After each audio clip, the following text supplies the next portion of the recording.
मित्रों, हरे कृष्णा। मैं आज पुनः आपके सन्मुख श्रीमद् भागवत गीता के प्रथम अध्याय के 20वें श्लोक से अपना कथन प्रारंभ करूंगा।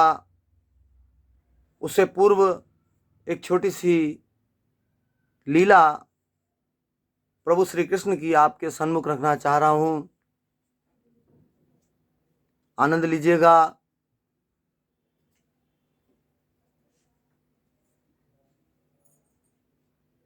ब्रज 84 कोस में, चार धाम निज धाम, वृंदावन और मधुपुरी, बरसानो नंदग्राम। चलो सखी वहाँ जाइए, जहाँ बसे ब्रसराज, गौरस बेचत हरि मिले, एक पंथ दो काज। गौरस बेचत हरि मिले, एक पंथ दो काज, एक पंथ दो काज। मित्रों, भगवान श्री कृष्ण की लीलाओं में एक छोटी सी कुम्हार के साथ की ये लीला का प्रसंग है। ध्यानपूर्वक सुनिएगा। हरे कृष्णा कृष्णा कृष्णा हरे हरे, हरे रामा रामा रामा हरे हरे। प्रभु श्री कृष्ण ने गोपियों के साथ बहुत सी लीला की हैं।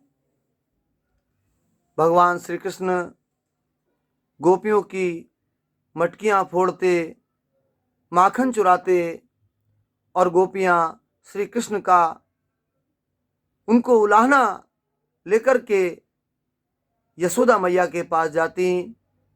ऐसा बहुत बार होता था। एक बार की बात है, यशोदा मैया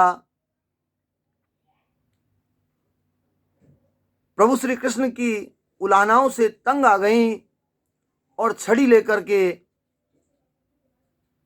भगवान की ओर दौड़ी। जब प्रभु ने अपनी मैया को क्रोध में देखा तो वे अपना बचाव करने के लिए भागने लगे। भागते भागते प्रभु श्री कृष्ण एक कुम्हार के पास पहुंचे। कुम्हार तो अपने मिट्टी के घड़े और बर्तन बनाने में व्यस्त था, लेकिन जैसे ही कुम्हार ने प्रभु श्री कृष्ण जी को आते हुए देखा, वो तो बहुत ही प्रसन्न हो गया। कुम्हार जानता था कि श्री कृष्ण साक्षात परमेश्वर हैं।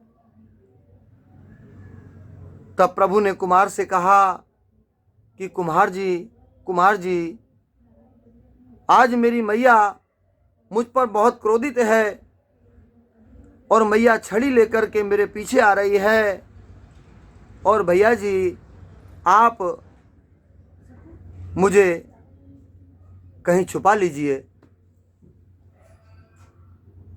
तब कुमार ने प्रभु श्री कृष्ण जी को एक बड़े से मटके के नीचे छिपा दिया। कुछ ही क्षणों में मैया यशोदा भी वहां आ पहुंची और कुमार से पूछने लगी, क्यों रे कुमार, तूने मेरे लल्ला को कहीं देखा है क्या? कुमार ने कह दिया, नहीं मैया, मैंने तो कन्हैया को कहीं नहीं देखा। भगवान श्री कृष्ण ये सब बातें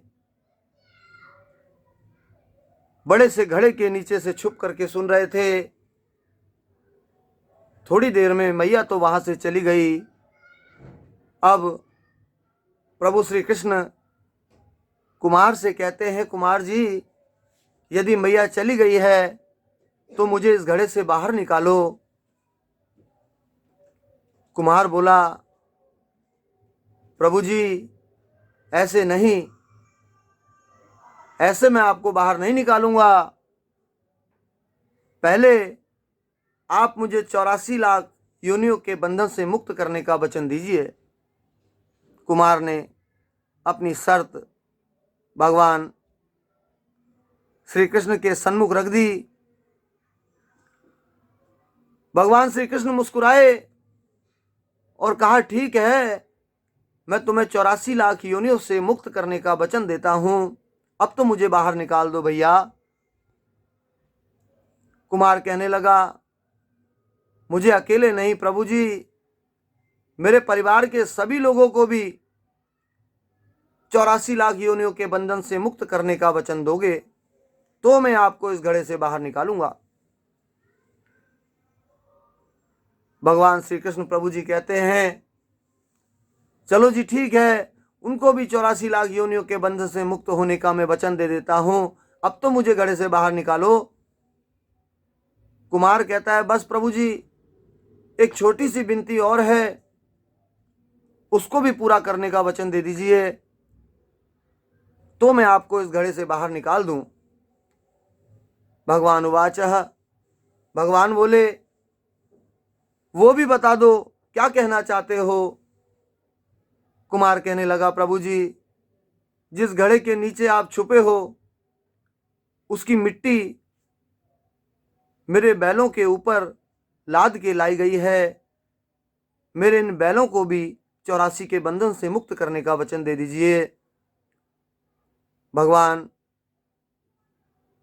ने कुमार के प्रेम से प्रसन्न होकर उन बैलों को भी 84 के बंधन से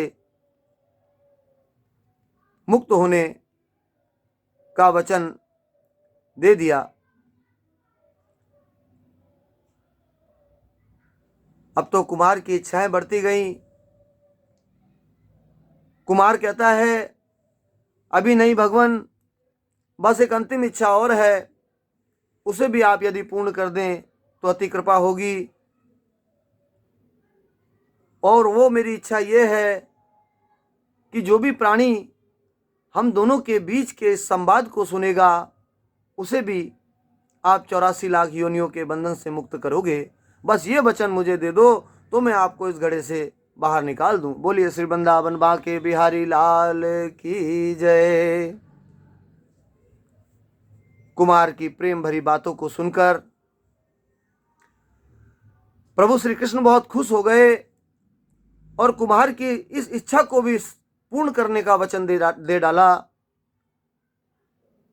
फिर कुमार ने बाल श्री कृष्ण को घड़े से बाहर निकाल दिया, उनके चरणों में साष्टांग दंडवत प्रणाम किया, प्रभु जी के चरण धोए और उस चरणामत को लेकर के अपनी पूरी झोपड़ी में चरणामत का छिड़काव कर दिया और प्रभु जी के गले लगकर इतना रोए कि प्रभु में ही विलीन हो गए। बोलिए श्री वृंदावन बांके बिहारी लाल की जय। जरा सोचिए, जो बाल श्री कृष्ण 7 कोस लंबे चौड़े गोवर्धन पर्वत को अपनी इकन्नी अंगुली पर उठा सकते हैं तो क्या वो एक घड़ा नहीं उठा सकते थे। लेकिन बिना प्रेम रीझे नहीं नटवर नंद किशोर। कोई कितने भी यज्ञ कर ले, अनुष्ठान कर ले, कितना भी दान कर ले, चाहे कितनी भी भक्ति कर ले, लेकिन जब तक मन में प्राणी मात्र के लिए प्रेम नहीं होगा प्रभु श्री कृष्ण मिल नहीं सकते। बोलिए श्री कृष्ण भगवान की जय। तो मित्रों, ये छोटा सा कथा रूपी प्रसंग मैंने आप लोगों को सुनाने का प्रयास किया है।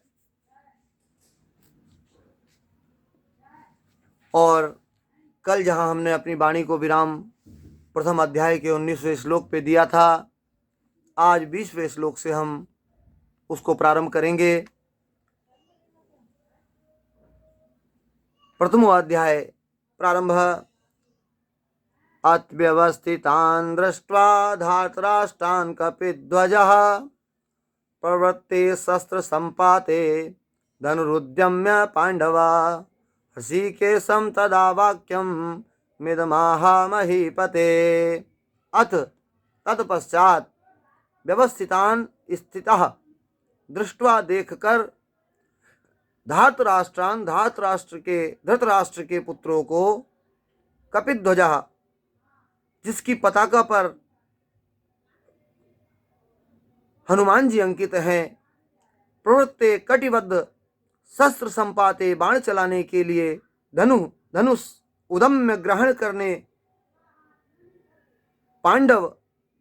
पांडुपुत्र अर्जुन ने ऋषिकेशम भगवान श्री कृष्ण से तदा उस समय वाक्यम वचन इदम ये आह कहे महीपते हे राजा, अर्थात उस समय हनुमान जी से अंकित ध्वजा लगे हुए रथ पर आसीन पांडुपुत्र अर्जुन अपना धनुष उठाकर तीर चलाने के लिए उद्यत हुआ कि हे राजन, धृतराष्ट्र के पुत्रों को व्यूह में खड़ा देखकर अर्जुन ने श्री कृष्ण से ये वचन कहे। इस श्लोक का तात्पर्य है कि युद्ध प्रारंभ होने ही वाला था। उपर्युक्त कथन से ज्ञात होता है कि पांडवों की सेना की अप्रत्याशित व्यवस्था से धृतराष्ट्र के पुत्र बहुत कुछ निरुत्साहित थे, क्योंकि युद्ध भूमि में पांडवों का निर्देशन स्वयं भगवान श्री कृष्ण के आदेशानुसार हो रहा था। अर्जुन की ध्वजा पर स्वयं हनुमान जी विराजमान थे। वो तो स्वयं विजय का सूचक हैं, क्योंकि हनुमान जी ने राम तथा रावण युद्ध में राम की सहायता की थी, जिससे राम को विजय की प्राप्ति हुई थी। इस समय अर्जुन की सहायता के लिए उनके रथ पर राम जी तथा हनुमान जी दोनों विराजमान थे।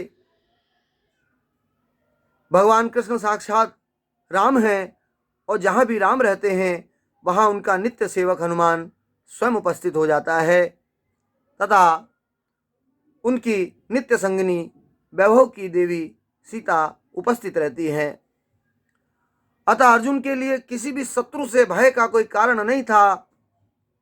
इससे भी अधिक इंद्रियों के स्वामी भगवान कृष्ण निर्देश देने के लिए साक्षात उपस्थित थे। इस प्रकार अर्जुन को युद्ध करने के मामले में सारा सत्परामर्श प्राप्त था। ऐसी स्थितियों में जिनकी व्यवस्था भगवान के अपने शाश्वत भक्त के लिए की थी, निश्चित विजय के लक्षण स्पष्ट दिखाई दे रहे थे। अर्जुन उवाच सेनयोरुभयोर्मध्ये रथम स्थाप्य मैं अच्युतः यावदेतान् निरीक्षेऽहं योद्धुकामान् अवस्थितान् कैर्मया सह योद्धव्यम् अस्मिन् रणसमुद्यमे। अर्जुन वाच, अर्जुन ने कहा, सेनयो सेनाओं के उभयो दोनों मध्य बीच में रथम रथ को स्थापय कृपया खड़ा करें। मैं मेरे अच्युत हे अच्युत यावत जब तक एतान इन सब निरीक्षे देख सकूं, अहम में युद्ध कामान युद्ध की इच्छा रखने वालों को अवस्थितान युद्ध भूमि में एकत्र कई किन किन से मया मेरे द्वारा सह एक साथ योद्धव्यम युद्ध किया जाना है। अस्मिन इस रण संघर्ष झगड़े के समुद्र में उद्यम या प्रयास में। अर्थात अर्जुन ने कहा कि हे अच्युत, कृपया करके मेरा रथ दोनों सेनाओं के बीच में ले चलिए, जिससे मैं यहां पर उपस्थित युद्ध की अभिलाषा रखने वाले और शस्त्रों की इस महान परीक्षा में जिनसे मुझे संघर्ष करना है, उनको मैं अपनी इन आंखों से देख सकूं। अर्थात प्रथम अध्याय के इस 21वें और 22वें श्लोक का तात्पर्य है कि यद्यपि श्री कृष्ण साक्षात श्री भगवान हैं, किंतु वे अहेतु की कृपावश अपने मित्र की सेवा में लगे हुए थे। वे अपने भक्तों पर स्नेह दिखाने में कभी नहीं चूकते, इसीलिए अर्जुन ने उन्हें अच्युत कहा है। सारथी रूप में उन्हें अर्जुन की आज्ञा का पालन करना था और उन्होंने इसमें कोई संकोच नहीं किया, अतः उन्हें अच्युत कहकर संबोधित किया गया। यद्यपि उन्होंने अपने भक्त का सारथी पद स्वीकार किया, किंतु इससे उनकी परम स्थिति अक्षुण्ण बनी रही। प्रत्येक परिस्थिति में वे इंद्रियों के स्वामी भगवान ऋषिकेश हैं।